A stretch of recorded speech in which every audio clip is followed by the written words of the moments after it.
Hello, everyone, and welcome back to another episode of Return to the Realm, a rereaders podcast for the Realm of the Elderlings series by Robin Hobb. Um, so I'm Kayiu, and I've got Alex and Leah with me.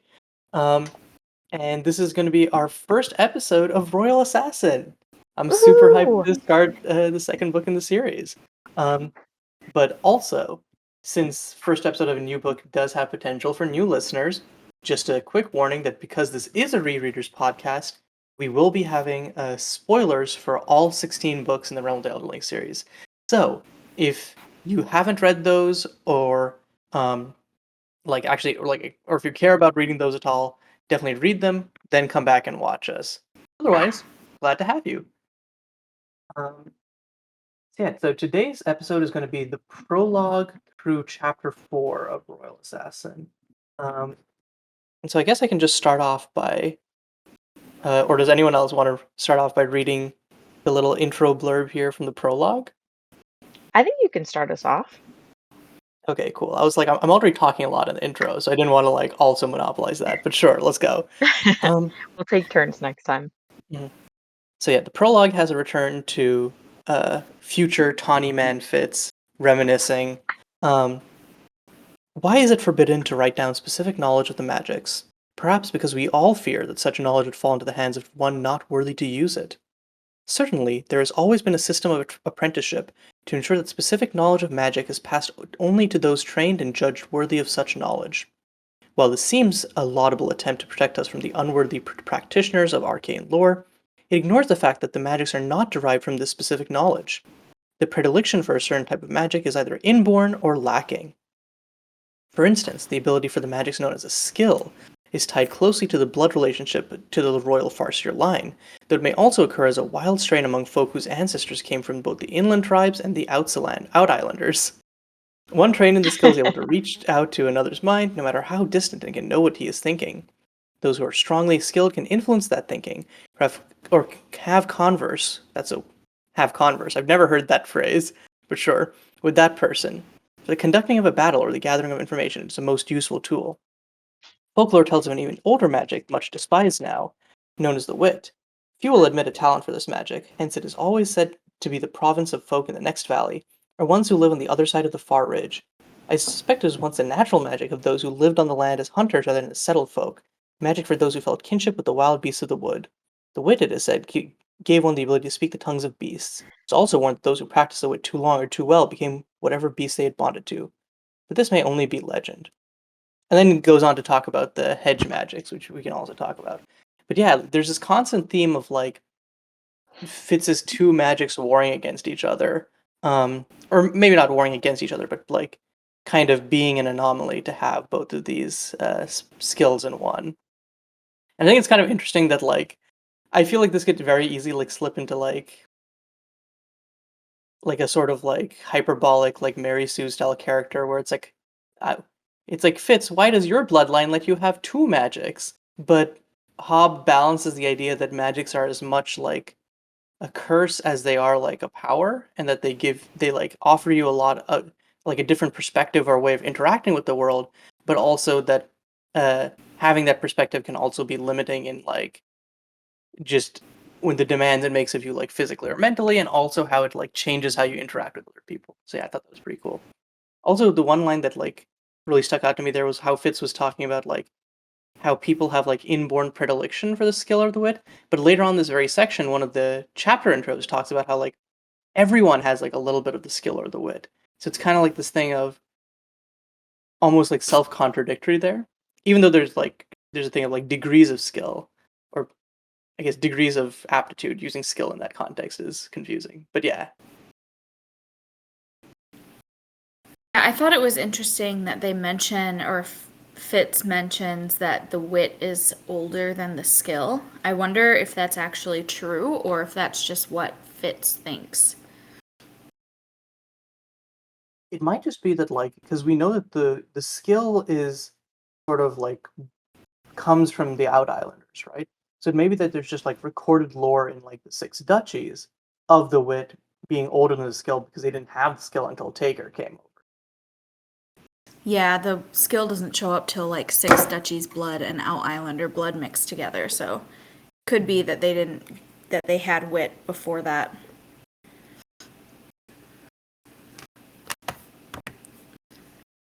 I always wonder how the wit factors in with the dragons.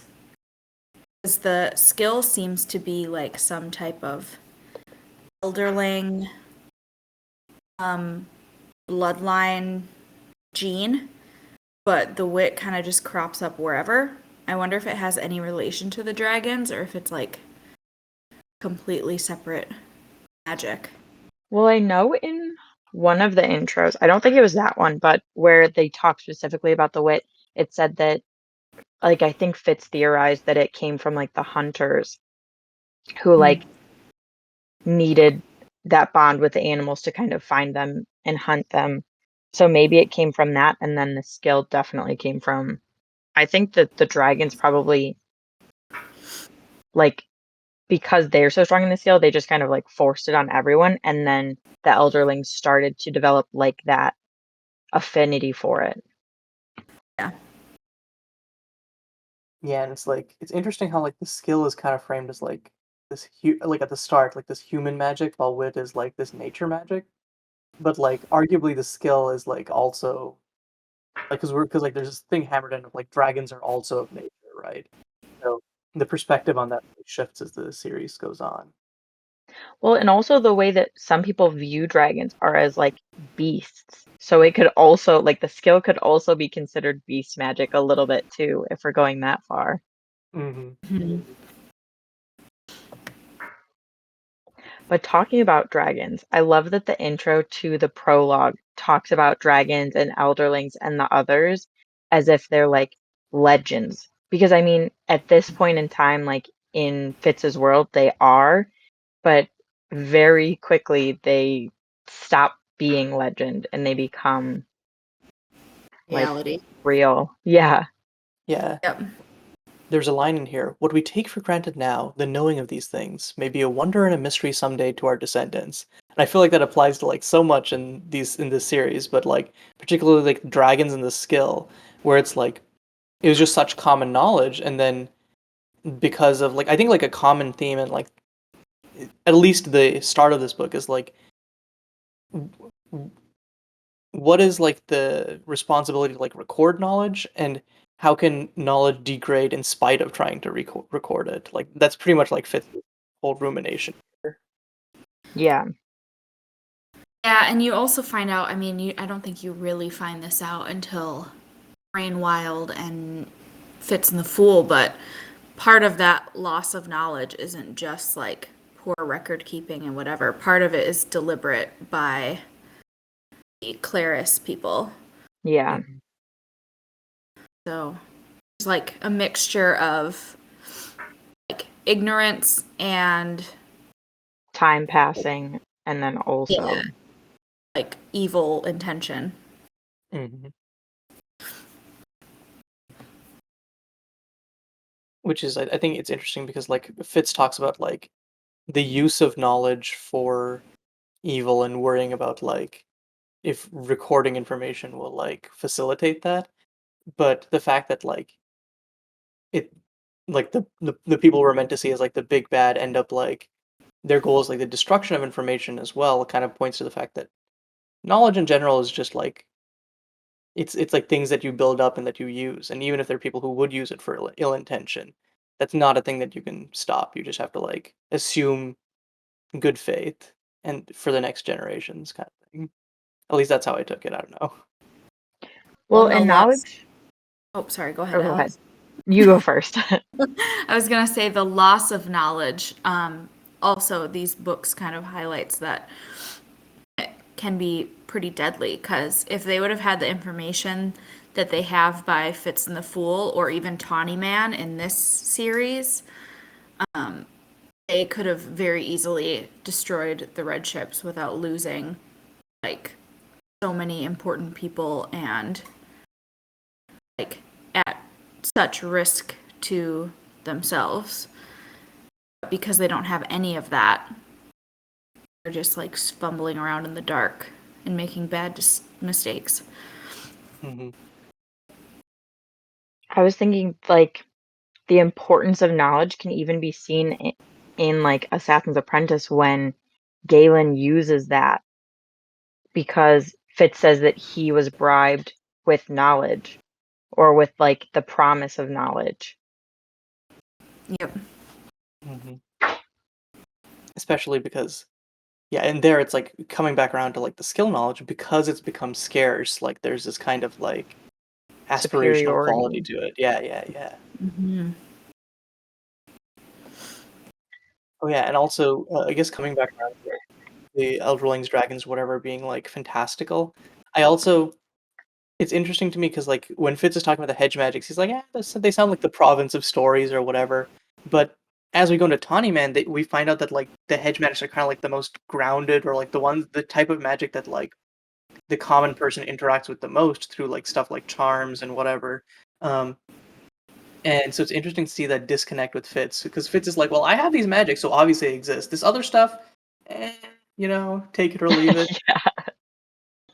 Meanwhile, everyone else And is like, what the fuck are you talking about, Fitz? and doesn't something happen like in within the section that we read about like the hedge magics? There was something like mentioned in it, I thought,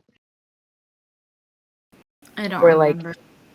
I thought, oh, it's Molly when she was talking about like her childhood and she wanted to like get her fortune read by some like hedge Oh, wizard and she didn't have enough money, but like he was like crystal gazing or something like that to like Mhm. tell people's futures.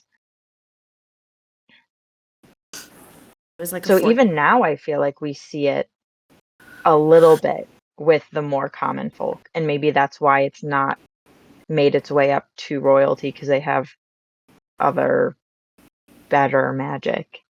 Mhm. And probably why it's not dangerous to use like the wit. It's Yeah, more because wide it's probably not as accepted. powerful. Mhm. Yeah. Yeah, not as powerful.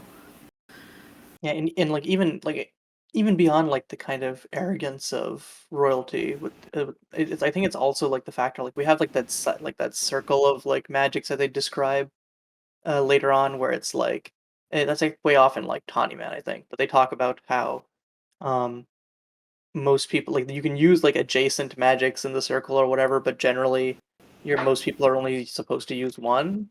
I don't Mhm. remember if I don't remember the I specifics of that, do but I think there's remember like that. something like that. Yeah. Okay, so I think that's like the first part is like Fitz's rumination. The second part of the prologue is Fitz kind of coming to terms with what he's going to do in the wake of the events of the climax of Assassin's Apprentice. Um, he is essentially uh, crippled by uh, like random and unexpected seizures, um, and the winter is arriving very quickly, and a decision has to be made on whether they're going to stay, go back to Buckkeep, go somewhere else. And so Burrich is kind of just like, "What are we going to do?" And Fitz is like, "Leave me. I don't have any future for me left in Buckkeep." Um, so yeah, is there anything that you guys want to talk about in this section or something? Yeah. I thought it was interesting that there's a line that Fitz says where he says, I don't want to live like an old man, because he thinks he's like crippled and useless. And that reading that struck a chord because I like most recently read the first two books of Fitz and the Fool, and that's literally all he wants in those books. Like he hates that he's not aging along with Molly. He just wants to like sit on his homestead with his child and like age and have a pretty like normal life. So it's super contradictory, like the things he wants in this book versus the final book. Well, it's also funny that he says that exact thing.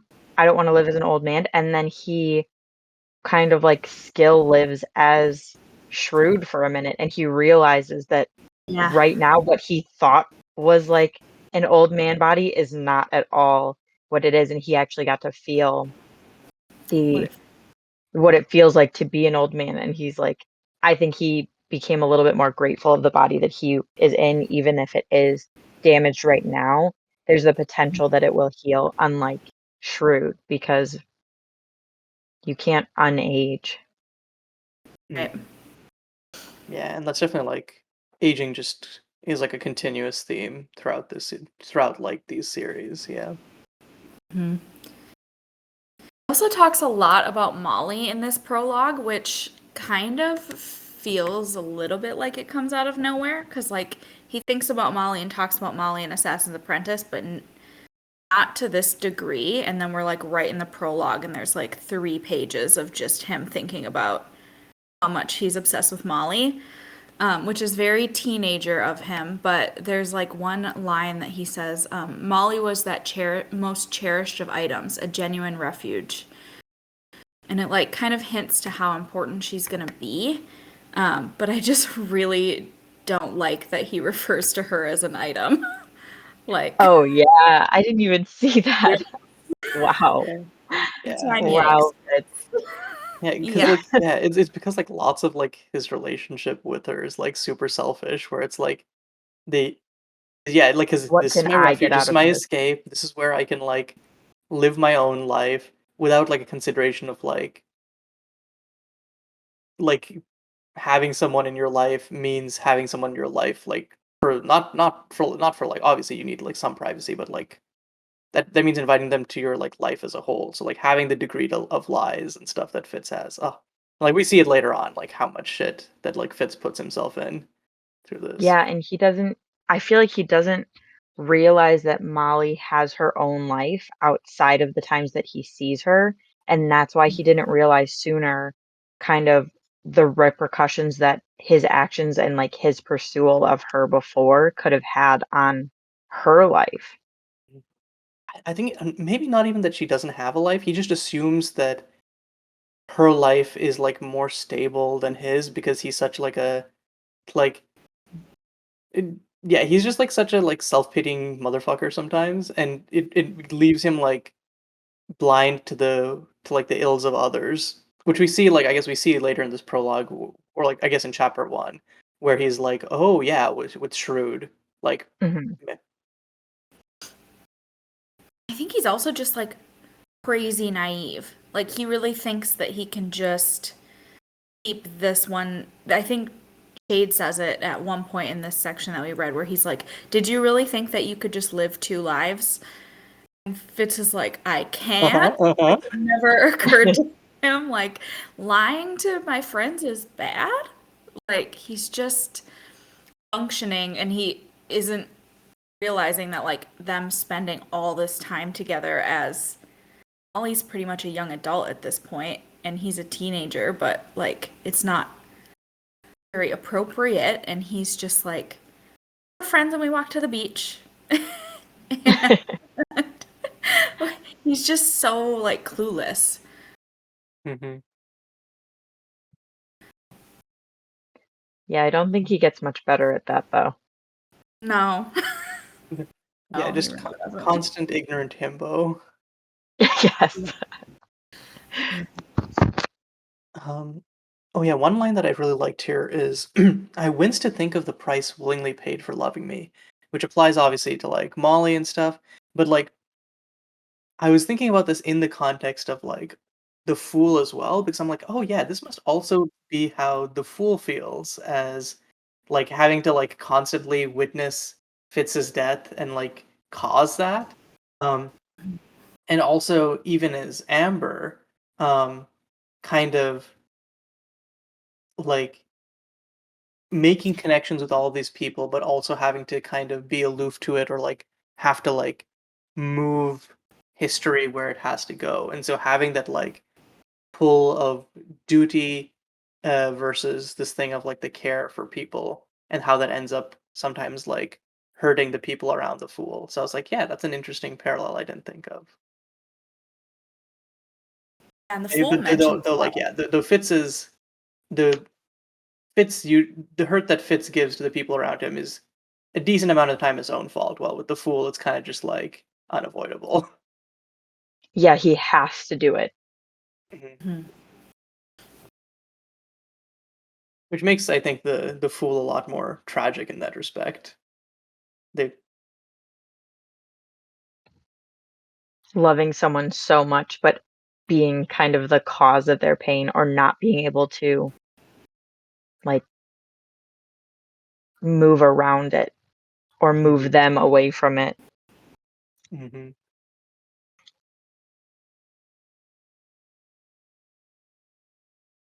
Um, okay, so I think I have like two last things from this prologue, and then I'll be done with my stuff. Um, the first was a line from Burrich, which was, "Stop defining yourself by what you can't do. Why don't you consider what you didn't lose?" And like, I love like Burrich's attitude throughout all of this, but also because like Fitz is being like so like again, this is another like close-minded Fitz here. But like like these are things that Burge had himself had to consider when like he lost his leg. And like he just kept living and kept moving on. Like he's still like he very much has like a fulfilling whole life. And it's just like Fitz is just like not seeing this and he's like, "What would you know, Burrich?" I'm, I'm and also This chapter, I think, is the first time we ever see him call Fitz chivalry, Mhm. which is cool. I think we kind of get that a lot in this, like, first section that we read because Patience, for the first time, is calling him fist chivalry too, and I was kind of shocked by that. I know. But I we can noticed get to that that too. I was later. like, she's not calling him Tom anymore. I know, what the heck? and then Shade is like, "Oh, I can't call you boy Yeah, anymore. I'm just gonna call you Fitz." And it's like this cascading thing of like, and we everyone's see it. cementing that as his name. Yeah, and also like because he is growing into being Chivalry's son. We see like Yeah, they Mhm. by taking that like I guess the by his time in the authority battle, that yeah, he that authority, and also just like it kind of represents like a literal shift from like boy to Fitz or like from boyhood to manhood, where he has like Mhm. all these responsibilities and things that he's been trying to avoid and like just kind of like be like I do not see it, like the whole like Molly and like Buckheap Town thing, but now is like forced to consider the implications of it because it's like all people around him are like you can't like this is just reality, dog, and this is what being an adult means. Now you got to learn to live with it. Yeah. Yeah, the last thing I guess in this chapter is this is the first time that I just because they were talking about like Burrich's leg again, and I realized that Burrich also saved Fitz from a boar just like he did from his father. Though that was like off screen and an aside, but like man, I wish we had more details about that because that must have also been like a harrowing thing for Burrich. Like, oh my god, like Not not Yeah. again. yeah. God damn these farseers and their boars. I know. Honestly, at this point, just change the crest. The like why is it why is it a buck? But they're never important. Yeah. Watch me say this, and then like we go on to like the later books, and there's like a bunch of like buck symbolism that I just totally missed the first time, Fitz actually bonds with a buck instead of Night Eyes. and we're like, wait, I don't remember. Like Is this just like new? a like Mandela effect type thing, where it's like, Yes. hold on. Speaking of Burrich, one of the quotes that I loved from him and reminded me of something crazy is he said, "The fight isn't over until you win it, Fitz." And that reminded me, like, I could totally see Burrich being in one of those old westerns and like being this crazy tough cowboy. Like, I just want that for Burrich now. I I want mean, him to he's be good able with to be a horses. cowboy. I mean, it's Yeah, already I there. know. He's basically Yeah, that. He's just in the wrong time. He yeah, has and the like like ineptitude for emotional depth that a mhm, cowboy would have. So Right? yes. And he's, like, really mysterious to, like, the kids. He could totally do it. Yeah, also, like, I love that that quote came from after he wrestled a fucking horse, and this is, like, post having a No. bad leg. Like, hello? Like, I feel like, Fitz is just, like, casually like, "Yeah, you know that one time that Birch wrestled a horse?" And, like, the rest of the castle is like, "Huh? Excuse me? What the fuck?"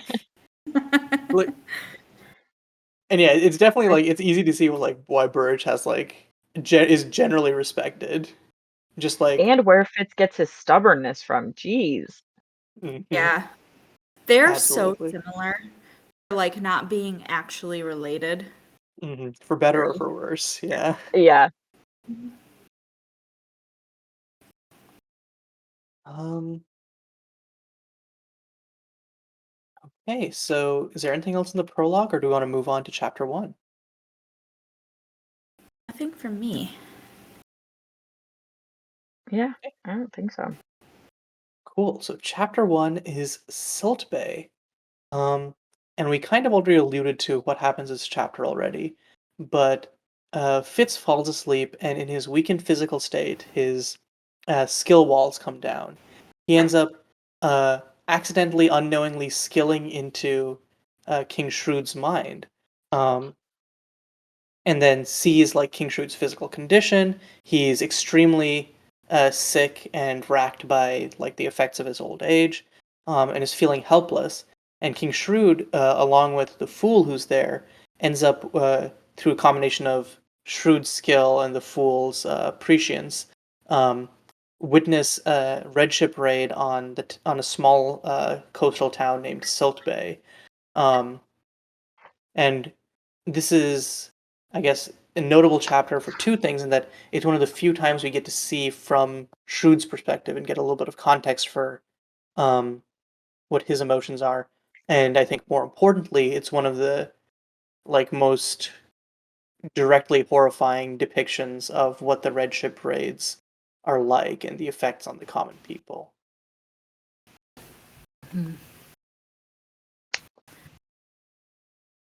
There was one line that like stood out. Fool's talking about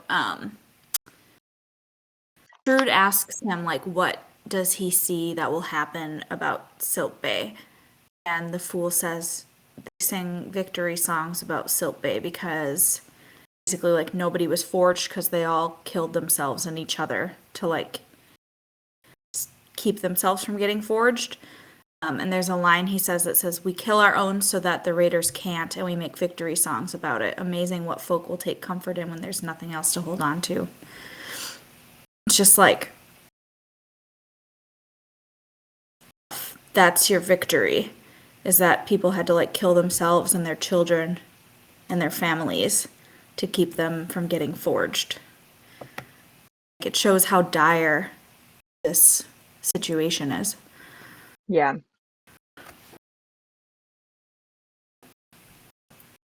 Yeah, it's just like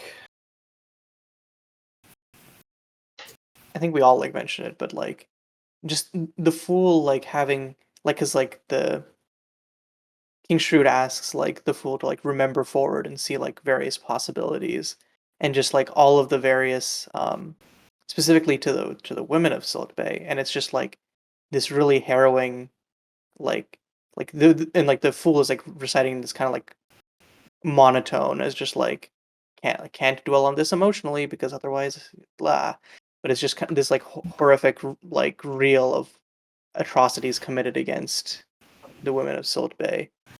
And like yeah, it's because lots of the time by being at Buckkeep, the we hear about the red ship raids as kind of like this distant, like vague threat that's kind of affecting the kingdom, and so I think for lots of the first book, it's hard to like quantify or like feel because we see forged people, but then we don't like see it in that context. We like hear that like people are getting forged. We kind of feel like divorced from that context of like what the raids are like. So yeah, this chapter Yeah, like yeah, I don't even know what to say about it. This chapter always just leaves me like genuinely like fucked up every time I read it.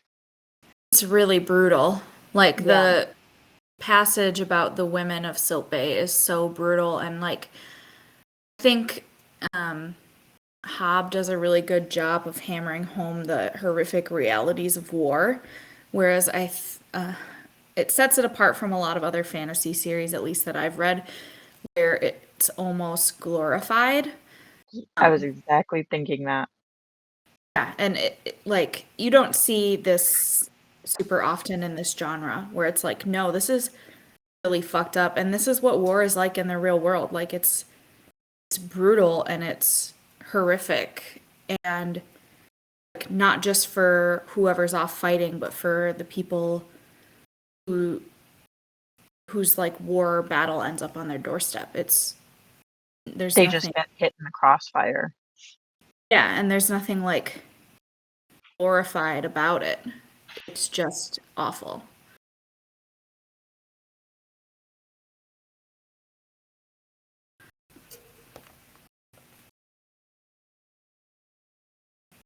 Also, Molly was at Silt Bay. That's a big deal. Hmm. Yeah, it kind of like, and that was like one of the two big factors that from the section that completely like flipped Fitz's perspective around. One being obviously what we discussed earlier, which is that Fitz realizes that he's not so not so bad off as he thought he was, and the second being like now he has a distinct reason to return to Buckkeep to find out what happened to Molly. Mm-hmm. Molly, she has to only be like 16 or 17 here, and she's having to like kill somebody to protect herself and her young nieces Hmm. and like overcome this. I'm sure she saw a bunch of terrible shit. And then on top of like now she's homeless and she has to just make her way back to Buck after experiencing this like super Traumatizing traumatic. thing. Yeah, Yeah. so like the like chain of events here for Molly is she like loses her January, like her childhood home, Well, her her business. dad dies. Dad Her dad dies. dies. Her dad dies. Then yeah, she loses her trade, her home, her last connection to her mother and family, or not. I guess her mother. She like then the whole like red ship raid happens. She comes back to Buck, hoping to find the like one person she trusts, and then finds out that everything she thought she knew about him was a lie. And Yep. it's just like,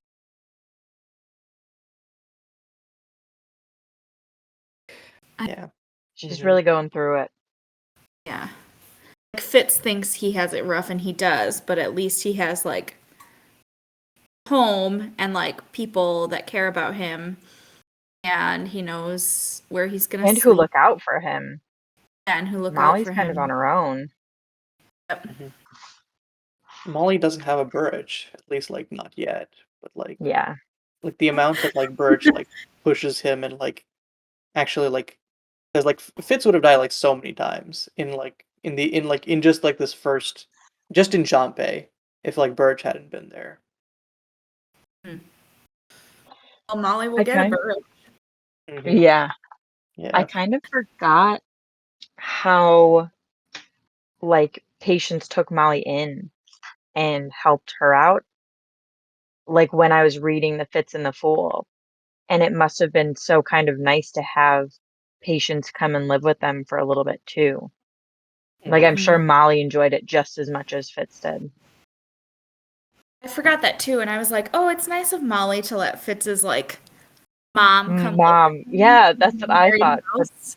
she But must have loved it too because Molly didn't have a mom either. So Patience was probably like almost a surrogate mother to her as well.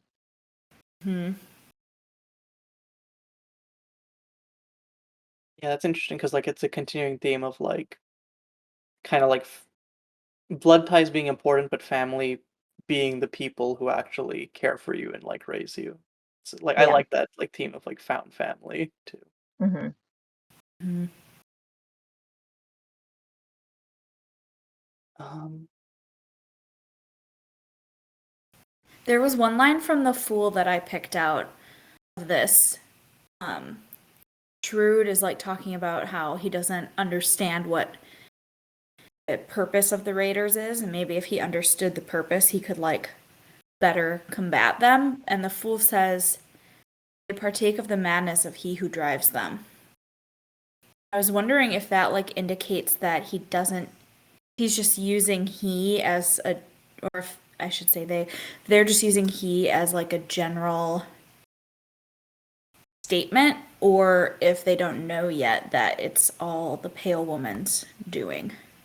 They could be referring to Keeble Robred, I guess, too, but Yeah, my Well, thought was Keeble Robred. Oh, sorry, go ahead. I feel like the white woman probably is keeping herself like hidden so that maybe the fool can't even really see that she's behind it all. yeah. Yeah, and like we definitely know that Keeble Robred definitely has like this like streak of madness. We don't get to see a lot of the dude, but from like the snippets of conversation we get when he's in the Stone Dragon in in like Fool's Fate, definitely seems like, and like we also know that like was definitely crazed by being put in the Stone Dragon, but like all the descriptions seem like this kind of like stereotypical like angry bloodlust type of person. And I could also see like kind of the Pale Woman like like kind of like because Keeble was supposed to be like strong in the skill, but not able to like wield it. So I could definitely see like the Pale Woman kind of like using this skill to like channel his emotions out, and so it's like literally partaking of his madness. As, does that make sense? Yeah, I don't know. I think so, yeah. Yeah, I think so too. Speaking of the fool in this chapter, it kind of just made me wonder about how they came to Buckkeep. Like, did they come looking for Fitz and then grew to kind of love Shrewd and take care of him? Or do you think that Shrewd initially played some big roles in the prophecies that the fool had, and that's why they like have such a strong attachment to the king? I got the sense in like later, I think it's either later books or like later series or whatever, when they're telling Fitz about how they got to Buckkeep, kind of got the sense that they knew they needed to be there, but not why.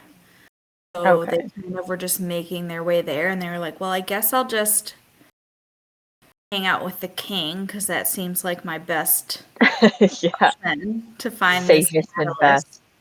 Yeah, Yeah, and I had maybe the they same thing. thought that Shrewd was the catalyst at first, and then, because they didn't really know until they met Fitz and saw Yeah. all the different webs spewing out from him. Yeah, I think it was.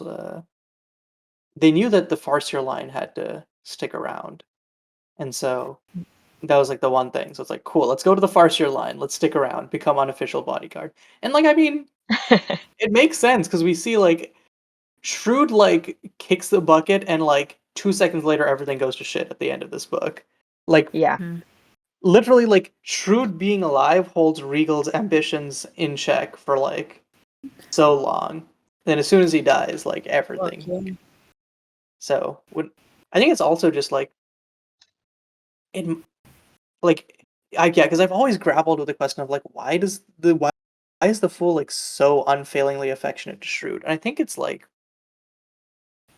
it really must come down to like it's the first person who genuinely cared for the fool after they escaped from Claris.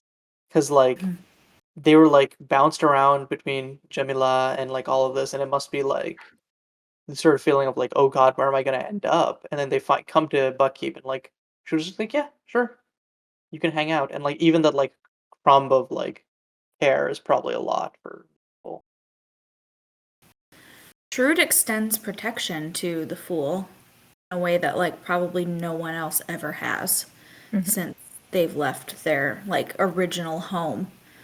So I mean, Mm. he even is like upset with Fitz at the end of this book before he realizes that it wasn't him that killed Shrewd. He's like pissed at Fitz.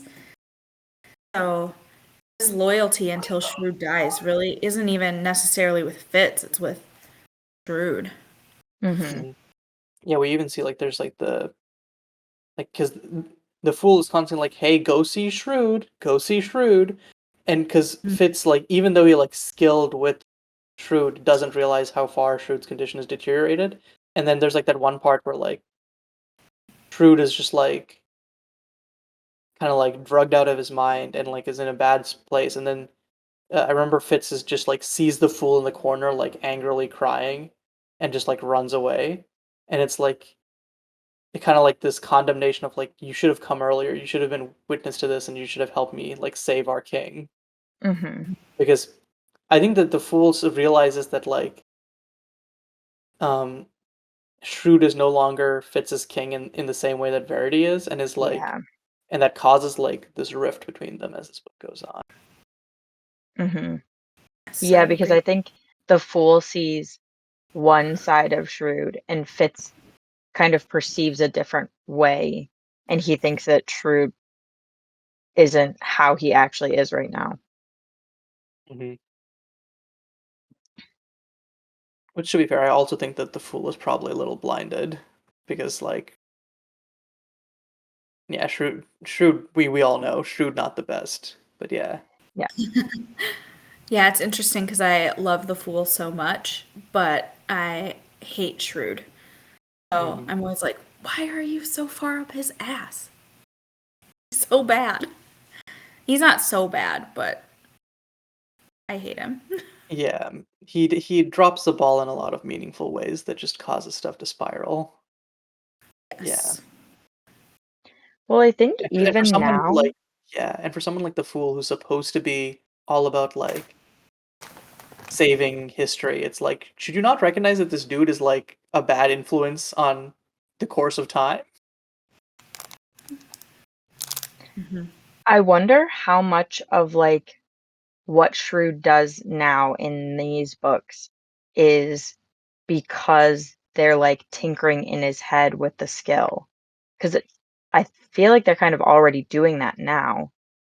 So, it because, like, that's probably how Regal knew that Fitz was, like, this assassin apprentice, and, I like suspect that Galen was fucking about in Shrewd's head, like even before he died. I think they Honestly, could were. have been like a trial run for what they were planning to do to Verity. yeah, Hmm.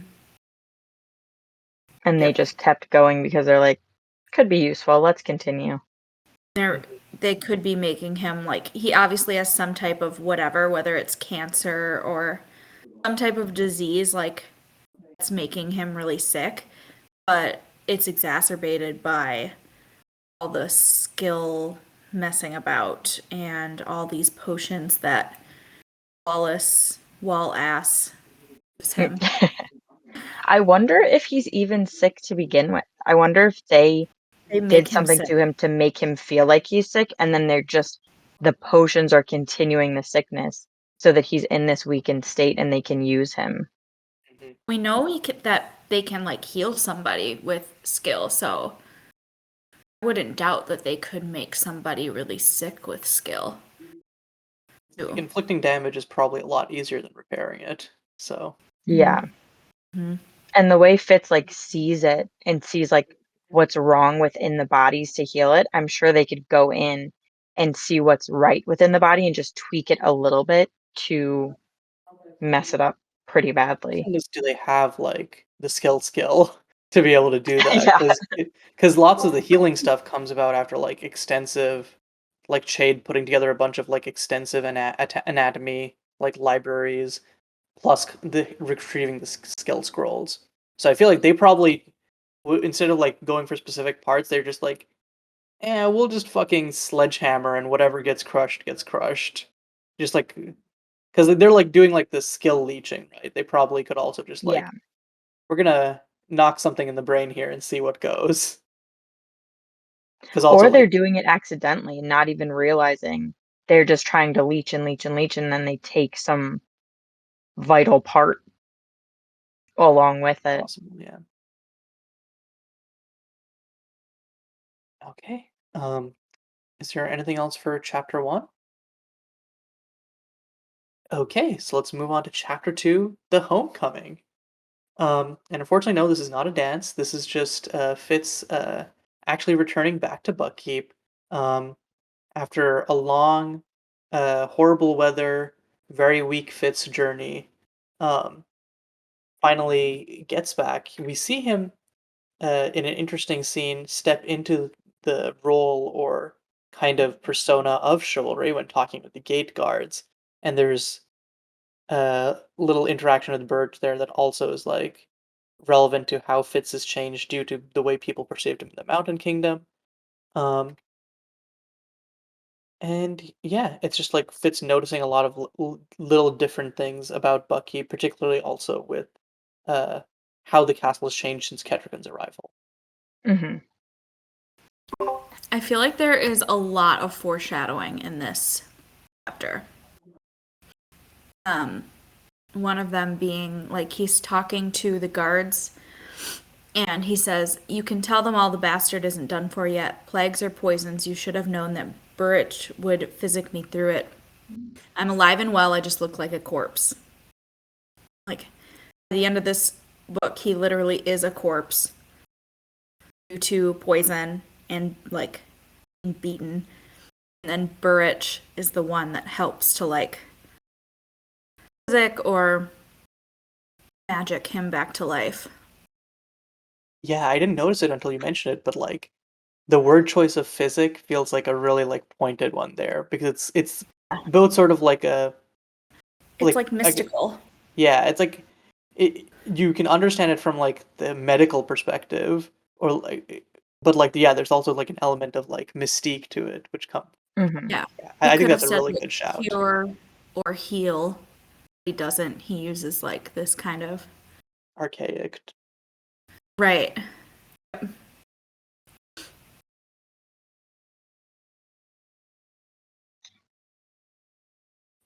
I guess another thing for foreshadowing is there's a line where Fitz is ruminating on like how he's going to present himself to Regal. And he says, "Nor I vowed would Regal see me tremble or see me clutch a wall for support." Um, and I feel like there's, if I'm remembering right, there's a part like later on in this book where like, after Fitz is healed, where like they end up like confronting each other in a hallway, and like Regal tries to like push past him, but then ends up just kind of like having to like sidle through by on the wall because like Fitz is strong enough that he can't just like push past him. And I'm like, and I love that like Fitz manages to like keep this promise to himself to like show Regal that he is still strong.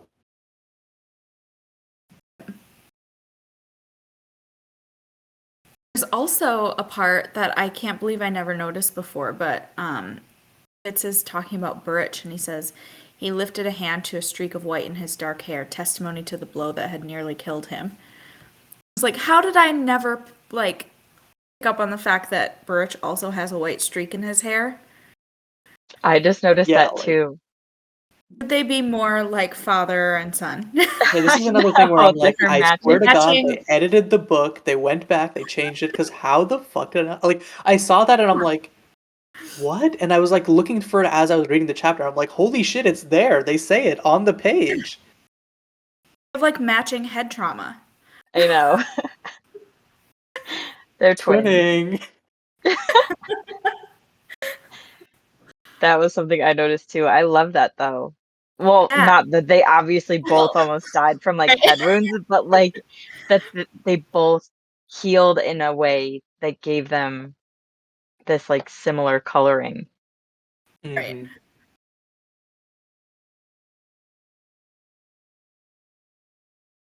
Um, yeah, speaking of Burge, like again, another like line that like shows his like I think kind of beautiful and amazing perspective is like things change because time passes. With the idea being that like change is just natural and will happen. And so viewing change as like a function of specific events or specific things that happen and ruminating on those events and seeing it as like kind of like a turning point. Sometimes it's just like sometimes it's valid, but sometimes it's just like things are going to change. That's just how it goes.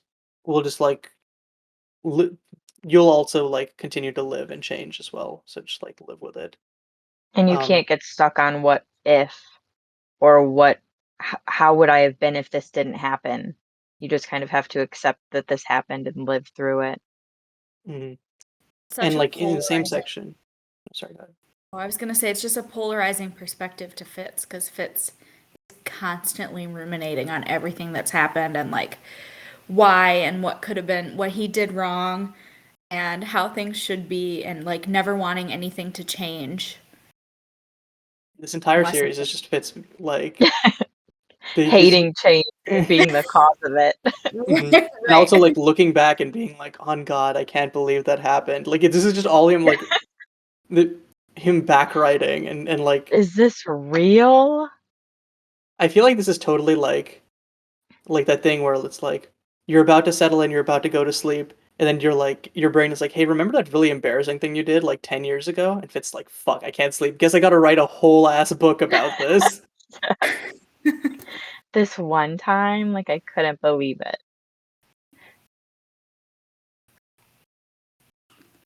But yeah, like, also, like, Burge in the same section, like, reaffirms how Fitz has grown, like, socially and, like, in terms of, like, maturity in his presentation. And I love that, like, Burge is, like, pointing out, like, "Hey, you've still got this. You've still got, like, these things which, like, um, not only have you've retained, but you've improved on as a way to, like, offset Fitz's kinda, like, depressive, like, cyclical thing of, like, I'm a cripple, I'm physically weakened, this like, I'm never gonna be whole." Like, and again, I feel like Birch, like, knows what to point to, presumably because he was, like, in a similar situation, had to, like, work himself through the same exercises or, like, the same, like, thought processes. So, yeah, Yeah. I think it's one of, like, the remarkably emotionally intelligent moments we see from Burrich, and I think I really appreciate it for that.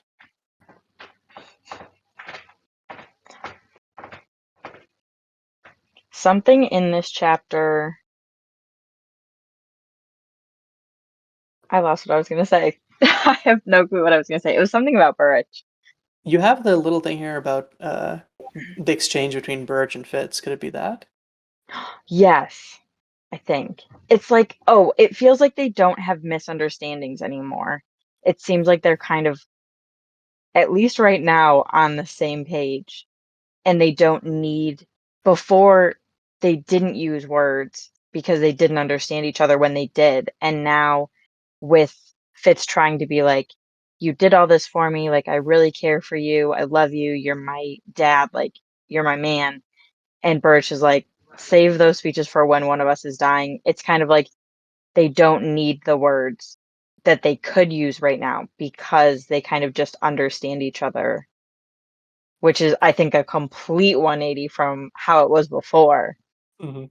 I But think also they've realized what they mean to each other because they almost like they've never come this close to losing each other before. Like Burrich knows Fitz still has the wit, and he even gets the inkling that he's bonded later in this book, but he still agrees to like eat the wolf to help Kettrick and get out of the palace at the end, even though he knows the wolf's only going to be there because Of Fitz. Fitz telling the wolf to be there, or like, I mean, he goes against everything he believes to bring Fitz back to life. He uses the wit himself, and he like communicates with Night Eyes, and he tells Fitz to like go into the wolf, which is like the opposite.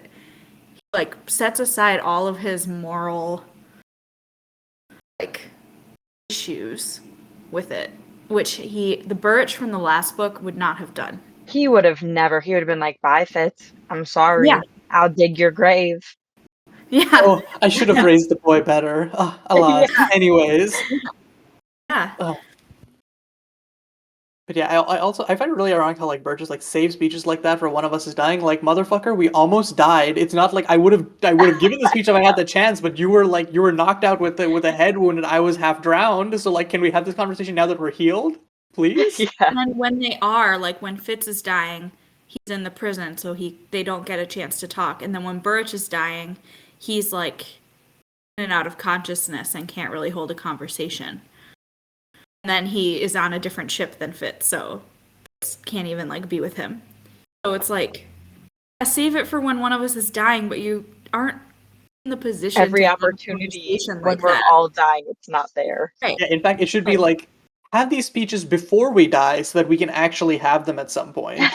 And Yeah. Yeah, we it's like actually that. we actually see like a really similar thing with the fool, right? Because when Fitz is talking when he's cradling the fool's body in Fool's Fate, he's like, would you prefer your ashes like spread among the stars, or should I burn you in the tent or whatever? And he's like, I feel like friends should like talk to each other about these things, but now it's too late. So it's like, yeah, that just like reminded me of that. It's that message of like tell people what they mean to you when you can. Don't like wait until, oh, we don't need to say it now, we have more time, because you don't know. And when the time comes, you probably won't be in a position to say To those say things. it. Yeah. Yeah. Which, like, for all the problems I have with like the very end of Fool's Fate, I think that like it definitely does a good job of like putting like a nice like pin in that theme with like Fitz is like wanting to like returning to Buckkeep, talking to Patience and then Molly, and being like, yeah, I'm gonna like actually look out and for the people I love, the people I care about in my life. But also kind of weird because like Fitz isn't really in Molly's life at all by that point. That's a whole nother conversation. Oh, he's Um, just been obsessing over her for the last 25 years, Yeah. 15 years. mhm. And skill, like, looking in on her. Yeah, that's Skill oh stalking. yeah. Yeah, or just like regular stalking, because isn't there a part where he's like sitting on top of the hill looking down on their farm? Yes. He's watching her like take care of the kids and stuff and put out the laundry. Yeah. Fuck that. I love him, but he's a little creepy. Yes. He definitely is. Yeah. And I'm sure he learned like he like thinks that it's okay because he's a spy and an assassin. He's like, it's okay to be like sneaky like this. I'm not being creepy. I'm just being sneaky. There's a And I think difference. he justifies it by always being like, I'm just making sure they're safe. Yeah. Yeah. Just looking in to make sure they're safe. Like, okay, Fitz, sure. Liar, liar. Mhm.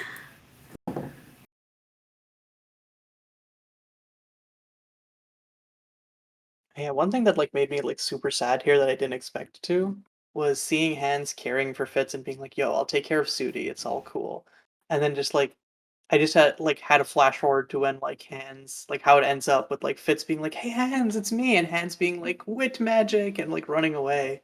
Like in it just makes me so sad because like Hans is one of those like recurring true friends that Fitz has, Yeah. and yeah, it just all falls apart later on. And it shows like how deep this wit bias goes. Hmm. Kind of forgot how close of friends they were until I was rereading, because it's like so painful for Fitz when that happens in Assassin's Quest, and I remember just being like, "Oh, that sucks." But when I'm rereading this and I know that's coming up, I'm like, "Poor Fitz, this is like one of your only friends." Yeah, Hans is one of And the like a two true people friend to who stay knows him. behind in the Mountain Kingdom. Right. And like Hans makes the whole journey back, and it's just like and like must have had an inkling of what because like only the people who are in the Mountain Kingdom have like a true idea of like what really went down with like Regal and everything. So must have had at least like a a suspicion of like Fitz's role as like an assassin or whatever.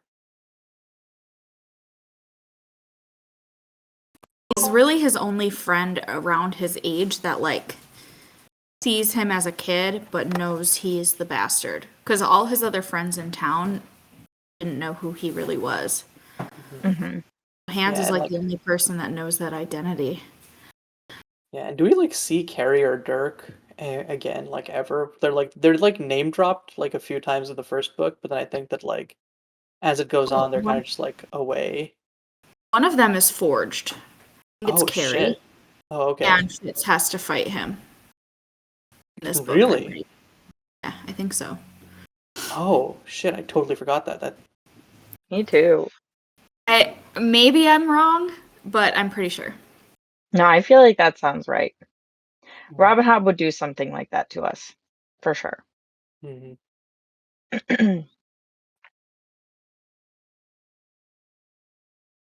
Oh yeah, wait. One thing that like I super didn't note, but I thought was really cool was that Leah, you noted that this is the first time we meet Blade. Mhm.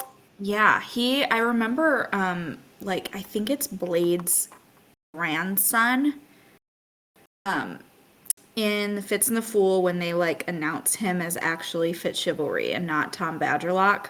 I think it's Blade's grandson that's like, my grandfather, like, fought for you and like defended your name all these years and never knew that you were still alive. And it's like he's not a super major character, but like his opinion of Fitz is important to Fitz because he sees him as like a good guard and a good man.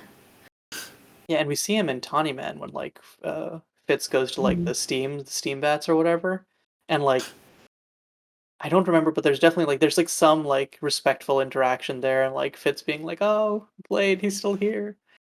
Yeah, and He's terrified that he's going to recognize him, but then Blade says something complimentary about like the bastard, mhm. but he doesn't know that like he just thinks it's Tom Badgerlock or whatever. But Yeah, I love like because I think lots of times when authors like bring back recurring characters, it can feel like forced or like this is a little too coincidental. But the way that Robin Hobb does it feels like, yeah, that's just life. Like people are around, especially in a place where like mobility or like transport is not high, and people are gonna have like like professions or whatever that keep them in one place. It just makes sense that like you'll hear about them or like they'll stick around or like there'll be family that you can hear information from. Just like yeah, it feels like a very like natural thing of like bringing back characters, and so I love like the way she deals with minor characters in that way. yeah, me too.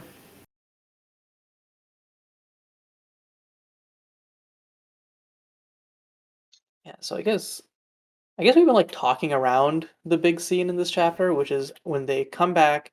Um, I guess Blade is like a good transition from into this. Um, they get stopped at the gates of Buckkeep Castle because they don't recognize uh, Fitz or Burrich. Burrich less so, but it's mostly because they're in mountain fashion and Fitz looks completely different. Um, Fitz ends up essentially telling the guard it's totally cool, stand down. Um, they and like ends up throwing out like a commendation and like takes control of the whole situation. And then Birch is like, "Yo, can't be acting like that because then Regal will get uh like mad or hear of it." But also like there's like this little spark of pride in Birch. It's like, "Yeah, this motherfucking chivalry son for sure now." Because I love the description where it's like what is it? His smile was like half incredulous and half proud. Because like he's the words he's saying are like all like you better be careful. Why do you do that? What's going on? But then he can't control like his true emotions from spilling out. Yeah, Fitz has had as much as like he's taken physically, like it's been really brutal this time in the mountains. He's had kind of a glow up. He's very like naturally princely, even more so I would say than Regal or possibly even Verity. Like he just instinctually has this like charisma and ability to command people. Without even meaning to, also, or like realizing that he's Unintentionally. doing it. He doesn't even know, and he does it to Verity in the next chapter. He does it Yes. to Burrich a couple times. Verity's like, "Excuse you?" He's like, might I? Yeah, There's an acid edge, and I was like, oh, damn. yeah. And I think But even Patience notices it somewhere in this section too. probably why she starts calling him Fit Chivalry. Mhm. Yeah, probably. There's a line Burrich says there. He says, "You move as chivalry's son should," and that's what shows in your bearing and what those guards responded to, and hands and I, Ida, help us all. Because Fitz thinks they're treating him different because he's like He's a cripple. crippled. Yeah. And Burge is like, no, you're acting like a prince and maybe like tone it down because Regal's gonna pay Yeah. for it. Yeah. And so like yeah, it's so because Fitz thinks that like Hans is being like kind to him because he's like a cripple out of pity, but it's just kind of like you're tired and you're my friend, and also now I recognize you as like this like way cooler person than just my friend. And like Fitz Yeah. doesn't Yeah, pick you're up on not just this boy it hanging because around the he never picks stables. up on anyone having a positive opinion of him. Just like It's like, everyone must now hate me. I'm remembering that you are one of the royals. Yeah.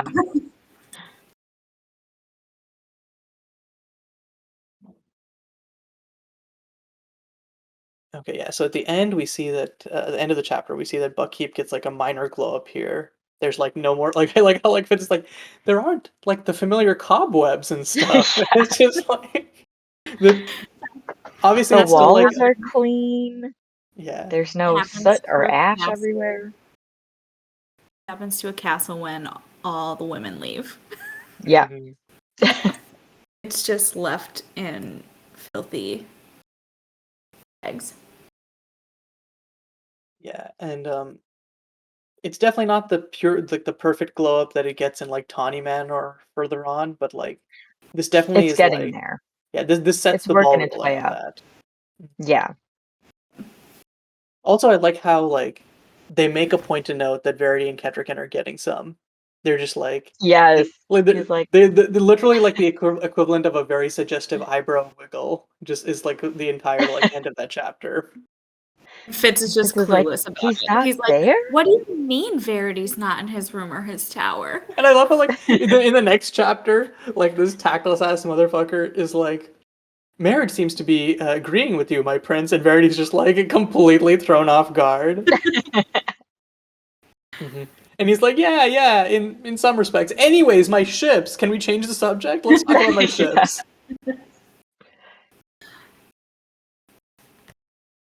Um, but yeah, is there anything else from chapter two?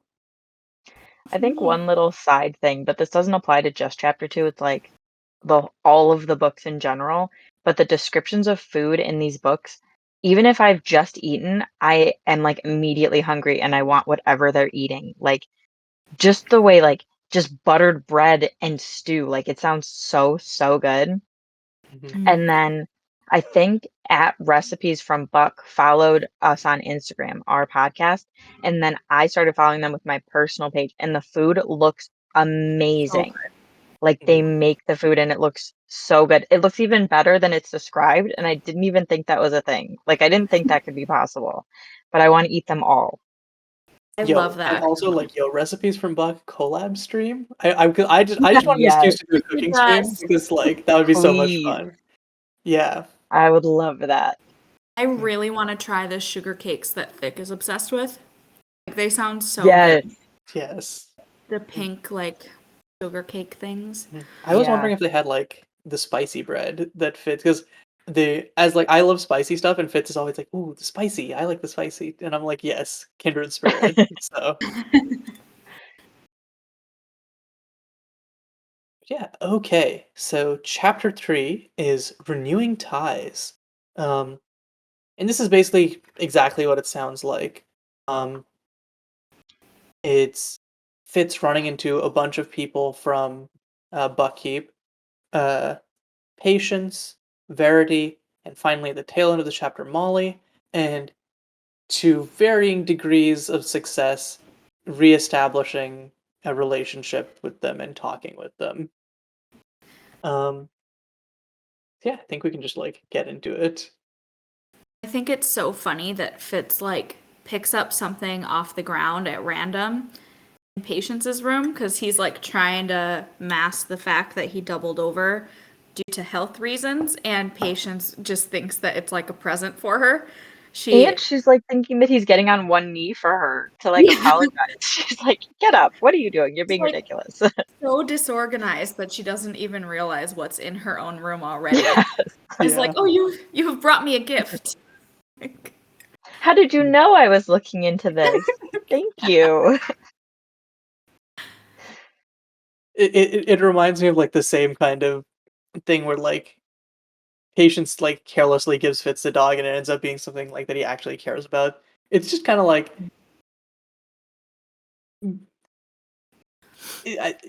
the real thing is that like not really that they like get each other gifts. It's just like the fact that they show that they care about each other, and they just like they end up like running into whatever the other cares about naturally. Well, yeah, it's like accidental. All of their best gifts are just like quickly thought things. They're like, I like this. Maybe like they will too, or like maybe I should try this.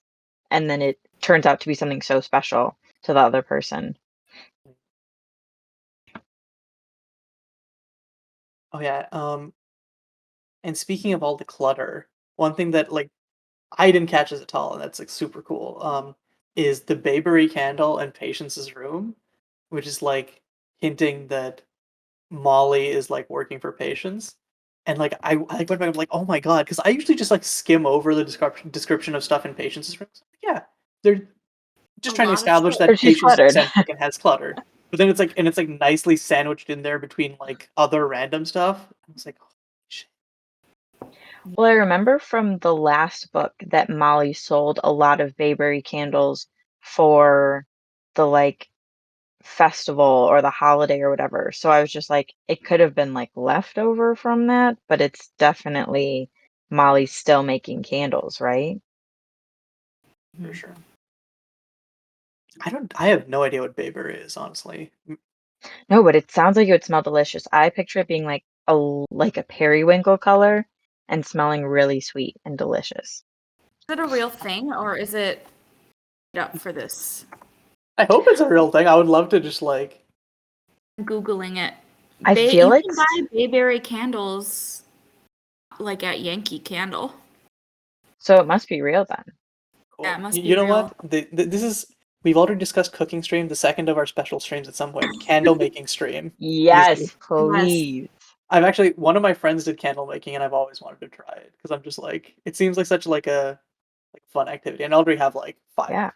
here. I feel like it'd be really rewarding to burn a candle that you made yourself. Oh, Mhm. definitely. And I want to buy one now just to know what it smells like.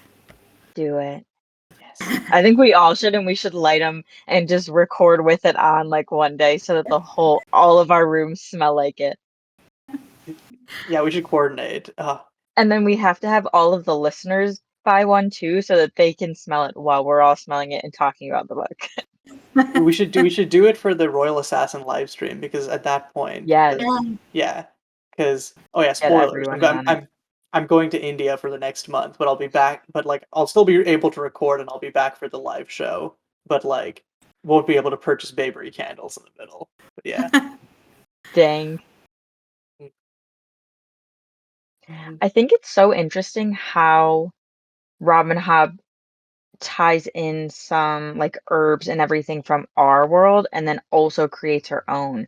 Because I know, like, at the beginning of Assassin's Apprentice, in one of the intros to the chapters, she talks about something like Sinjun's wort is like good for keeping away like the fairies and stuff, and like St. John's wort is like an actual thing, but I think she switched the name a little bit so that it didn't, because like I don't think they have saints there. Like they don't have that kind of religion. So the fact that she kept it enough but like tweaked the name so that it would fit within the world was so cool. It blurs the line of reality to the point where we're Yeah. like unsure, like, is Bayberry Candle a thing here? Right. Or is it just for the book, you know? Like, Yeah. it makes it feel like more of a real world. yeah, it almost makes me Definitely. wonder if like some of the fake herbs are just like m- they're like real herbs, obviously just like they don't have like the same like mystical effects or whatever that they have here, but like it's like a colloquial name rather than like rather than like sort of a commonly accepted name. Maybe like I don't remember where exactly Robin Hobb grew up, but it could just be like sort of like hey, this is just like what we call this around here rather than like the most commonly accepted name. But like I don't know. This is just I like think all speculation based on nothing. I think she also takes inspiration from herbs and everything in our world and then just changes the name, but Mm. keeps Tweaks all them. of the properties. Because I think that someone was talking about one of the drugs being like cocaine. Oh, I think it's the thing that And the, Bracken chews. yeah, Sinden. So I think it was like Sinden, Sinden Yeah, is heroin or something. Yeah. he puts it in his cheek and then it like burns a hole in his cheek or whatever. yeah, hmm Ugh. yeah. There's like a whole thread on Reddit of like w- what real world analogs are there for like the drugs in uh, Fits in the Fool. Whatever Shade Dang. take or whatever Shade takes reminds me Heresy? of Coke. Yeah. Yeah, Kill Yeah. for sure. He'll take it and he'll just be like up, up, up, like go, go, go, go, go, go, go, and then he'll crash. Yeah. Yeah, it definitely feels like, yeah, those definitely feel like fictionalized like effects or like modes, but like real world effects. Yeah. Hmm.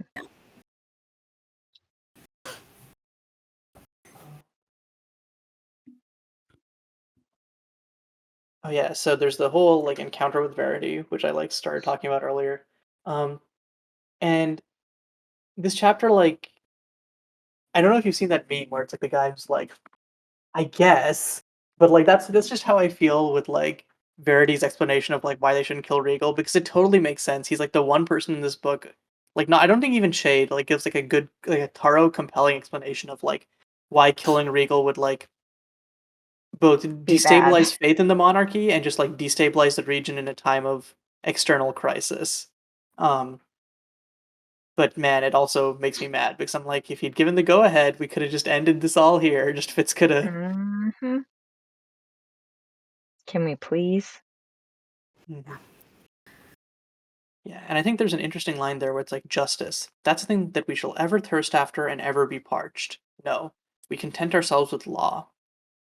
But I also think this is interesting because in a monarchy where the crown is the law, there's like a balance between like adjusting the law to provide the justice that people expect. Um, because like if because like the law is just kind of like a written or like a codified thing of like what people think justice or like what is fair, right? Because like it's completely like back in the day it would be like, ah, yes, you've done thievery, cool, we're gonna cut off your hand, which we would think is barbaric now, but that was the law then. And so I think if the law is like insufficient to provide justice, I feel like there should be like it's the responsibility of the monarchy to like shift the laws so that they're because otherwise if the laws don't provide justice, people will lose faith in the monarchy regardless. And it reminds me because there's a line where it's like Chade said, "The secret of good governance is to leave people wishing that the crown never Had never stepped interfered." in. Yeah. Yeah, but then if you actually never step in, then people don't have anything to fear, so they'll never like learn that like reticence or caution. And they'll start taking it into their own hands and Hmm. just dealing out what they deem as justice. Which we kind of also see like taking the law into your own hands with like how they respond to the red ship raiders because there's Yeah. no response from the crowns. They're just like, well, yeah, we got to do our own thing. I guess we're on our own. Let's get a makeshift army going. Hmm. It's frustrating to read this part because like Verity's explanations make sense, but you know that like that divide is going to happen regardless because Regal's stoking it Yeah. and constantly like catering to the inland duchies and like the coastal duchies are losing faith rapidly like so it's like who gives a fuck if there's like borderline a civil war that's going to happen anyways just kill Regal. Yeah, I think the Kill your brother. miscalculation. Nobody likes him anyways. Just frickin' do it. Rid Yeah, of the him. miscalculation here is assuming that Regal is on board with the idea that the red ships are the biggest threat. When Regal Yeah. we ends up seeing that he doesn't give a shit. He's like, yeah, we'll cede the coastal duchies, whatever. He doesn't really believe that they will come up inland, and as a result, it's not this thing of like, yeah, we can deal with Regal once the united threat is gone. It's like Regal will actively undermine the kingdom's efforts to fight off this threat to the six duchies in order to just And get he's the trying to two divide it duchies even safe. more. Yeah. God, and like with all this, I can't like Verity's like, yeah, okay, we could do all of this, and then he gives him the fucking treasury. Like, huh? You okay? First of all, you just said that like giving him a job or whatever will be seen as like the depending on like the quality of the job will be seen as like a punishment to like or like a kind of like put down by the inner government. So why are you like doing this? And also, it's like you're giving him control of the most important thing in the kingdom, huh? I I think Verity has too much faith in Shrewd because there's like I think it's an intro bit about the king in waiting responsibilities and it mentions that like anything the king in waiting does can be undermined or shut down by like the actual king. So I Yeah. think Verity is like, I'll give Regal this like tedious task that I myself would hate. Verity's like, everybody would hate this because I would hate it. Then if he does anything to fuck it up, Shrewd's gonna know and Shrewd's gonna shut it down because he's the actual king. But it's like, no. Although, if Regal didn't do all the shit that he does, then Fitz probably wouldn't have gone to the Mountain Kingdom, and Fitz and Night Eyes weren't there. Verity never would have been able to wake his dragon quickly. So, I guess it kind of all works out, but it's frustrating to like watch it get there when you know the outcome and you can see like all the missteps. Yeah. We are the fool now. Yeah, exactly. Speaking of the stone dragon, though, there was something in the intro to this chapter that made me wonder about like King Wisdom and the Elderlings. It said, I can't remember what it's talking about, but it said something about wrath embodied in the flesh of stone. Oh, so that's like the Elderlings who are coming to like help King Wisdom. Is that just the stone dragons, or is that, do you think, referring to the actual Elderlings and the dragons, and they just kind of saw their like scales as like stony, like pebbly flesh? I assumed it was the stone dragons because when Fitz gets there, he sees King Wisdom as a stone dragon. And there's like a bunch of other stone dragons. So I assumed. Yeah, and like the point of this, like, because I think if I remember right, that like phrase comes from like Fitz is like, wow, they used a lot of flowery metaphors to talk about the Elderlings. So I feel like Yeah. if they were actually like scaled, because we see that like Tintaglia and stuff, like they have really like beautiful coloration and stuff. I feel like they would go for that rather than talking about flesh of stone. Yeah, So that's true. Also, by Wisdom's time, the dragons and the Elderlings were like, for all intents and purposes, extinct. So, and given like dark agey quality of the Six Duchies, I doubt they would have known about them in terms of like actual history. Mhm. So I think it's probably stone dragons.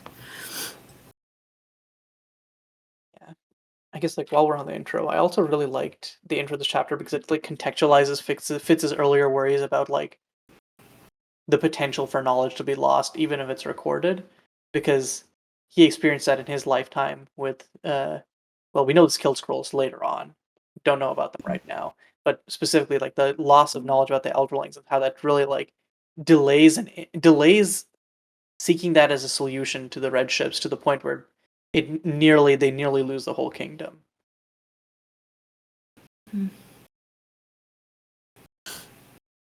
Okay, so I guess if we finish talking about like the intro and Verity's part, do we want to move on to the conversation with the patients in this chapter? I have one other thing about his discussion with Verity. There's a part where Verity says, like, if only you could skill better, I would offer you strength. And Fitz is just like, no. And he thinks that, like, I could never do that. That's distasteful.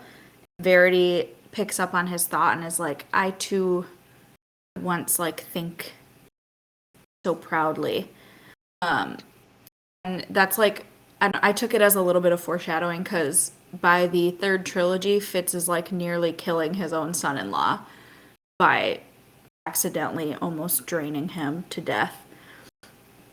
So it's like the naivety of youth here where he's like, I could never do that. And it's like, okay, just grow up a But little you bit. will. Yeah, and you'll be draining Riddle dry. Mm-hmm.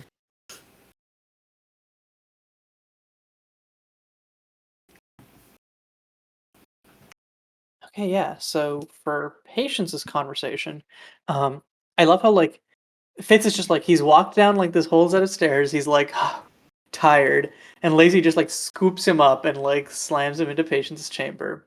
Um, and it's obvious that they're like dancing around this thing of like Molly because like Lacey's chatter had an odd undertone to it, as though she avoided something. And then Patience later is like, and that was all? That was the sole reason for your delay? She spoke sharply, as if suspecting some heinous deception. And like we've like Patience has been framed as like slightly emotional and like melodramatic, so we just kind of take this in stride the first time you're reading it. But here it's like, yeah, she actually does suspect some heinous deception. She thinks that like Fitz has been leading Molly on and is like trying to like And that he went ascertain. to go see her Hmm. before coming to see patients. Hmm. Yep. Patience, for all her like seeming flightiness, is really smart and like I don't want like whatever the positive intonation of conniving would be, like Yeah. she manages to turn this like possible scandal around so quickly, even shades like Patience did a really good job. Hmm. Blah blah blah, you know. And I think that she had to have learned that just from living in the court for so long. Like it Mm. was either learn how to play it by their rules or like get eaten alive by all of them. Hmm.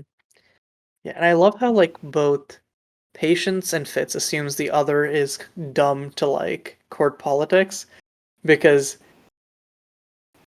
I think that in their outward facing personalities, they're a little bit like head in the clouds, but like internally we see that they have like this like deep intelligence and consideration. Of course, Fitz is just as stupid as often as he is smart, but I'm Oh giving him yeah. some credit here. Mhm. Also, I like the description of that Fitz gives of what Patience provides in his life as aggressively bettering me. And it's like, yes, like I love that. the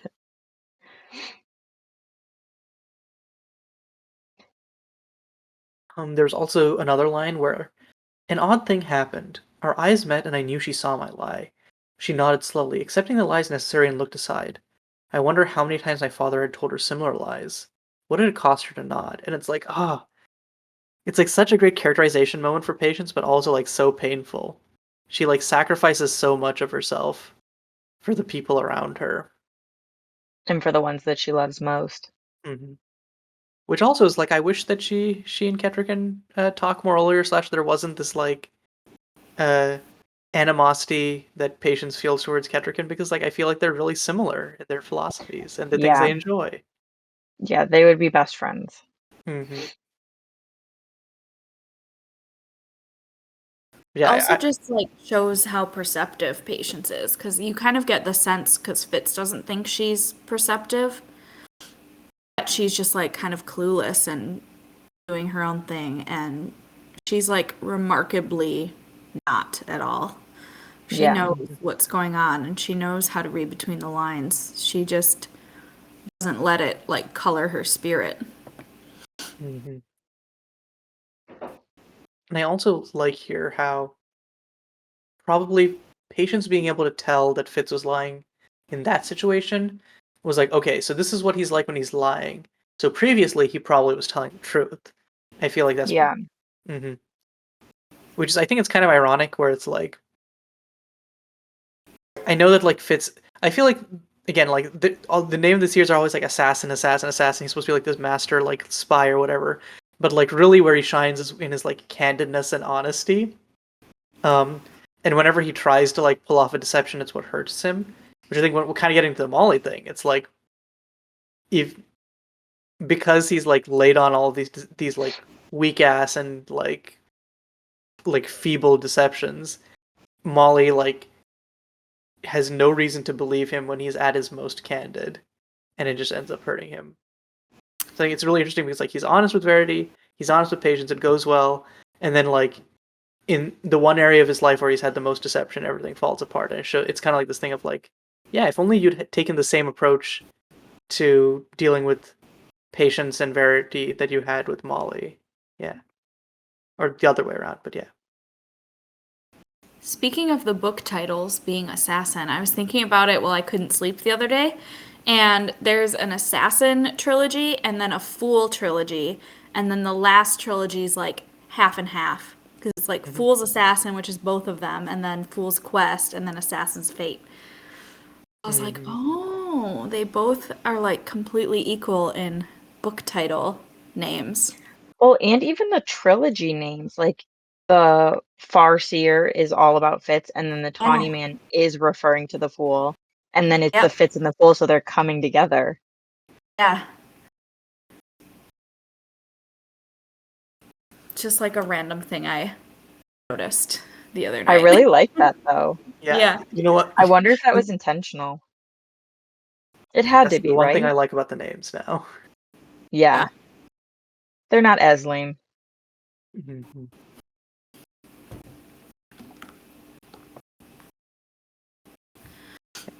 Does anyone else have Whole stuff to say about patience, or should we move to the Molly exchange at the very end?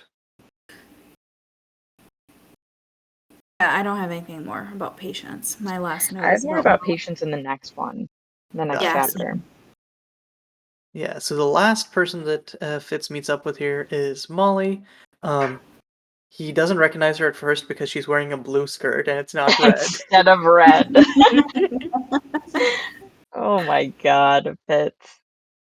So yeah, he's severely weakened by his illness. And to cover it up, he lies and pretends he's drunk, which is further reinforced because he spilled wine on himself earlier. So fucking comedy of So errors he here. smells like it. Yeah. And then as soon as he gets to the door, she's like, Molly realizes that he's been lying to her about being new boy, or like kind of like realizes that it is new boy. Um, and then Fitz is like, wait, no, I'm not drunk. I'm just weak. Hold on. And it's like, you've already told the lie. You can't take it back. Yeah. And Especially because that's hits so close to home for her that it's easy for her to kind of think about that and like be like, oh yeah, he's just alcoholic. Reinforces all the negative thoughts she's been having about him since Yeah. finding out that he lied to her. It's like, mhm, oh, he's drunk too. He's just like every other. He's just like my father. mhm. First time I read this book, this interaction frustrated me so much. And it's still frustrating, but like not as bad because I know as young people tend to do, they like quickly move on from it.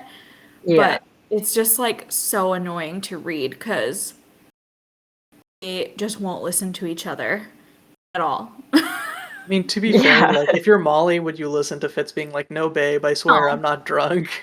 Hell no. There's no way You're I would. you're a hmm fuck boy, and I would never talk to him again. I would hmm shove his ass in his room like she did too. I love that she's like so forceful. hmm Yeah, And and like, like Fitz even says something like, I didn't realize how strong women can be when they're angry. And I'm like, yes, I love this. Shove his ass, Molly. Show him who's the boss. mhm.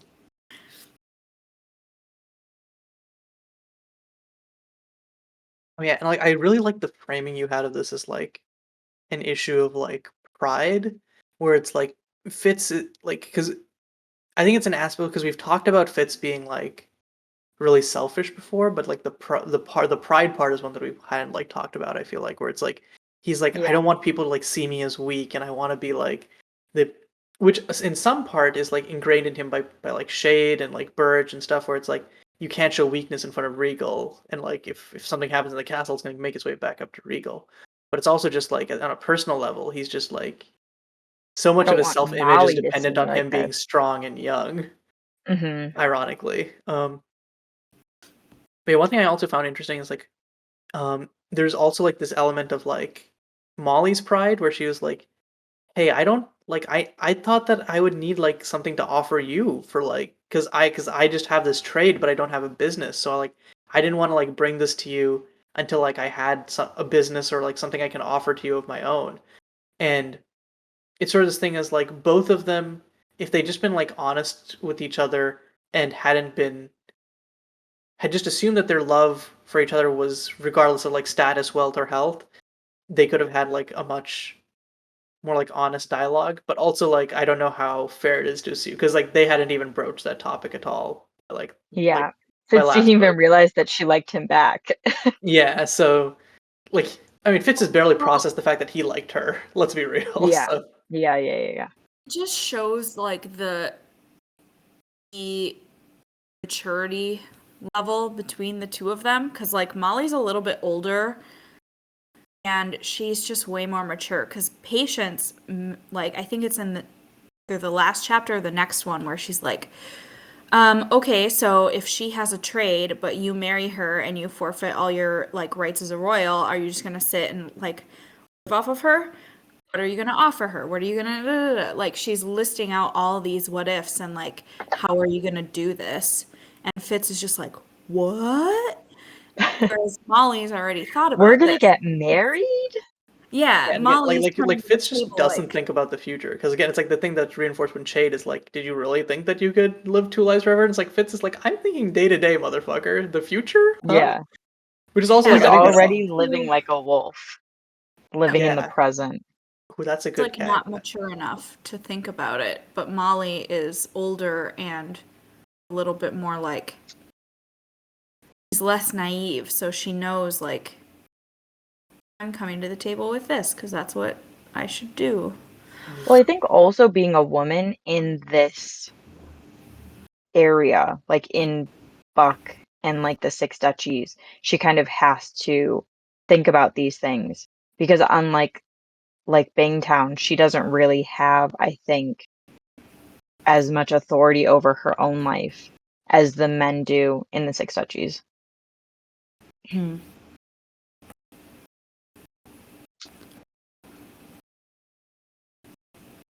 Yeah, okay. And I guess the last thing I had here was like there's Molly's fortune telling, where the actual fortune teller, she doesn't have the money for the actual fortune teller, but someone else is like, you'll be the daughter of the drunk, the wife of a drunk, and the mother of a drunk. And like I knew that the wife of a drunk part does come true because of Burrich. I just didn't remember if like any of like her children ended up as drunks to actually like complete the trifecta for the prophecy. I don't think so. Okay, cool. So Not that I can remember. I don't remember specifically, but I don't think so. gotcha, And I gotcha. feel like both Molly and Birch would have beat it out of their children. If they did find them drinking like that, they would not be very nice. I think they drink, but they aren't like Yeah, drunks. It's like moderation, hmm Right. or like for a celebration, not I need to numb the pain that's in my soul. Molly breaks the cycle of family trauma. hmm Go Molly. Yeah, I feel like yeah, I think I mentioned this on the live show as well, but rereading this series, um, really makes me appreciate like Molly as a character and the role that Molly plays, like thematically. Yeah. Um. Hey, do we have anything else for the chapter? I have a couple things. Hit us. And this also does kind of touch about Molly. Patience says to Fitz, far better that I am cruel to you now than that Molly live a lifetime of casual cruelty. So I think that like Patience doesn't want Molly to live through what she had to experience in the court of Buckkeep because I feel like that's exactly like how it was for Patience is making like people making little snide remarks around her or like just a lot of gossip and like cattiness Mhm. happening to Patience, and she doesn't want Molly to have to experience that as well. Yeah, like we get to see like so much more depth of like Patience and her history beyond because we see a lot of this like emotional depth in relation to like chivalry uh, earlier, but then here as like her own history and role in the court, I think is super cool. Um, though also that is from chapter 4. That's from the next chapter. So the Oh shit. I thought we were in chapter 4. we Am I were kind right? like I mean I think the thing is like the Patience Molly Patience conversations kind of just like flow into each other from the next Yeah, chapter. they We, do. we can just move it. We can just be like, yeah, okay, we're in chapter 4 dilemmas now. Cool, Ooh. nice. Um, There's one line about patience that made me really sad where he says he's just being kind of a dick to her. Um, he says like I'm that's not just his mo. chivalry's. Yeah, he's like I'm Yeah. not chivalry's son, I'm his bastard. And she says like how do you think I could ever forget that? And this line says, I saw past her giddiness and distractibility into a soul capable of more pain and vaster regret than I had ever suspected. And it reminded me of what the Fool says in the last book, where he's like, the wrong word from you, or touch from you, and she'll shatter We'll into. send her to pieces. Yeah. And it's like, Fitz, don't be mean to Patience. She's like very sensitive and going through it. Well, I think I the thought that way like Fitz would have learned that lesson from last time, but like He's no. just lashing out like a teenager does. It's Well, annoying. also, I don't think that he realizes how his words are going to affect her. Like, I think he's calling himself a bastard to like hurt himself, but he Yeah. doesn't understand that it's also going to be a blow, possibly even bigger to Patience because that's not her true son. Mhm. Also, to be fair, he does like kind of take jabs at Patience because like last book, there's a thing where he's like, "I don't have a name," and he's like, "I took vindictive satisfaction at like the stricken look that came across her face," and it's just like, Well, dog. leading up to this chapter, too, Burrich, Shade, and Verity have all said things to remind him, like, you're a bastard. You're not. Yeah. So then So he's he's in just that mindset already. he's parroting what these other people keep telling These him. adults, all the adults in Yeah. his life. Mhm. And then he just says it to like the one person that doesn't think of him that way. Yeah, It like hurts. Who has when she's always tried to get him treated as the prince of, like, his blood. I think this is the first time she even explicitly says it to him because like we know that's what she's been doing, but she's like, "I've been working so hard to like get you seen as a prince in this court, and then the first thing you do is you act so such and such way." Yeah. Mhm.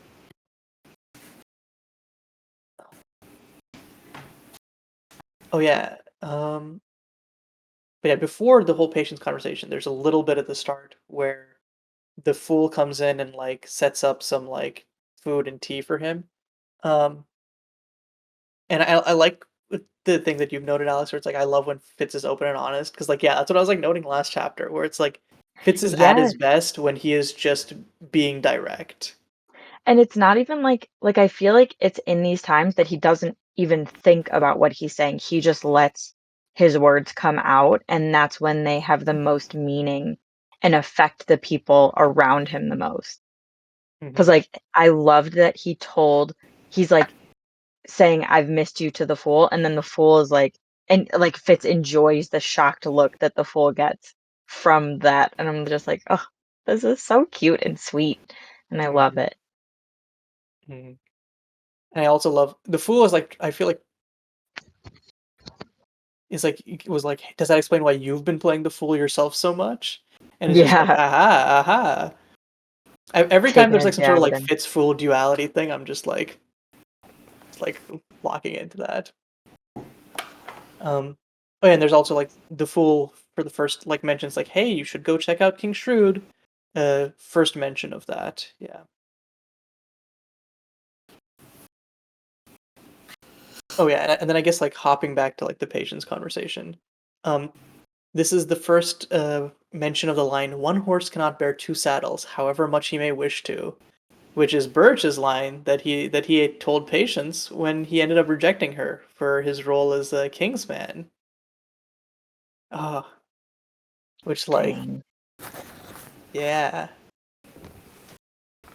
I like that the 3 of them, like Patience, Chivalry, and Burrich, all kind of share their sayings amongst each other, and then they Mhm. just go saying them to Fitz, and then Fitz repeats them to somebody else, and they're like, "What? How do you know that?" God.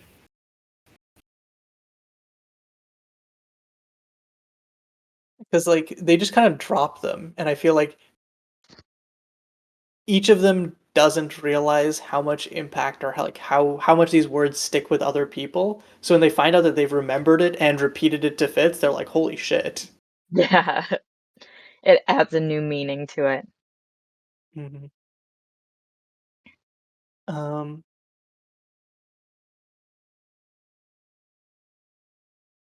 Oh yeah, and getting back around to like what Fitz has in terms of prospects to offer, I think it comes back because every time with Patience makes him see that like, yo, like not even out of like cruelty, she's just like, yo, what are you doing with your life? And then Fitz has to be like, what am I other than an assassin? And unfortunately, he doesn't get like the chance to explore that like at all. But Yeah. it's one of those things where, like, I think if Patience had more impact in his life, Patience, oh, well, and Lacey's like the organized one. They could have like set him up to like find out who he wants to actually be in life. But yeah. Hmm. Shade like doesn't let that be an option though. He even says if you're not careful, Lacey will worm her way into her life and organize it for you, and you can't let that happen. Yeah. It's like, Assassins need privacy, Fitz. yeah. Well, I think it's just because he still views himself and Fitz as a tool. Like, I don't think that he thinks either of them have their own lives to live still. Oh yeah, he literally says like you're bound all the same. Like, I mean, he basically says like, yeah, I chose this life, but you're even though it's not the same thing, you don't have choices and you don't have like mobility essentially. I wonder how differently Shade would feel about this if he was in the court life still.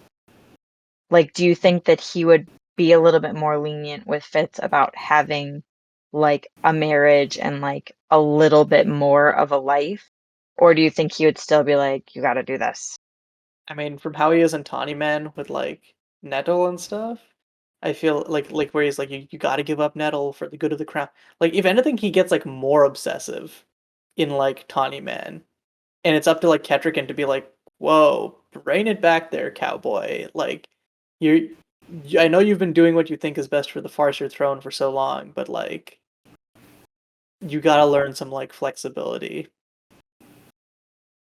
It's kind of weird how he is with Fitz and his daughter, and then to see like kind of what he does with his kids.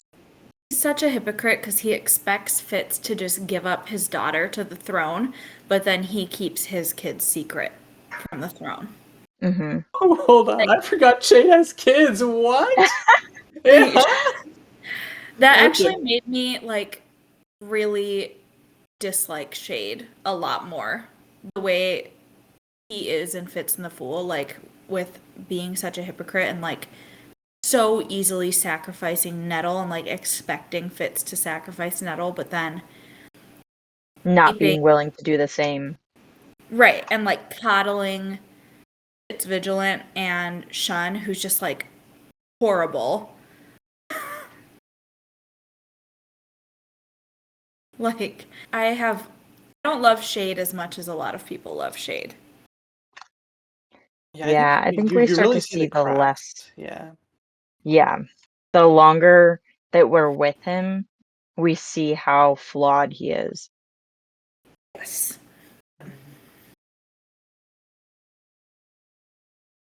I mean, I think we also get to see some like definitely some of his flaws even in this trilogy, especially even in this chapter where like the most dumbass thing I've read from Shade in this it was in this chapter where like me and Shrewd we like miscalculated. Like we were so eager for like the political benefits the wedding would bring, but we forgot there'd be a woman here in the court day after day. And I'm like I'm sitting there reading this like motherfucker what? Um, she's a person. She's the queen.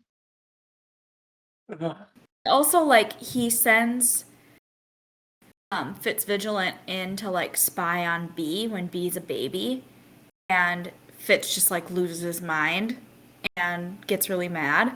But like, if someone did that to Shun, Jade would kill them.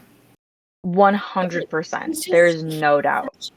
he's such a hypocrite. He's like Burrich level hypocrite Yeah. about Or his even worse, I feel. or yeah, worse. Mhm. Yeah, I agree. If there's a consistent lesson that Fitz learns from his father figures, hypocrisy. Yes. Definitely.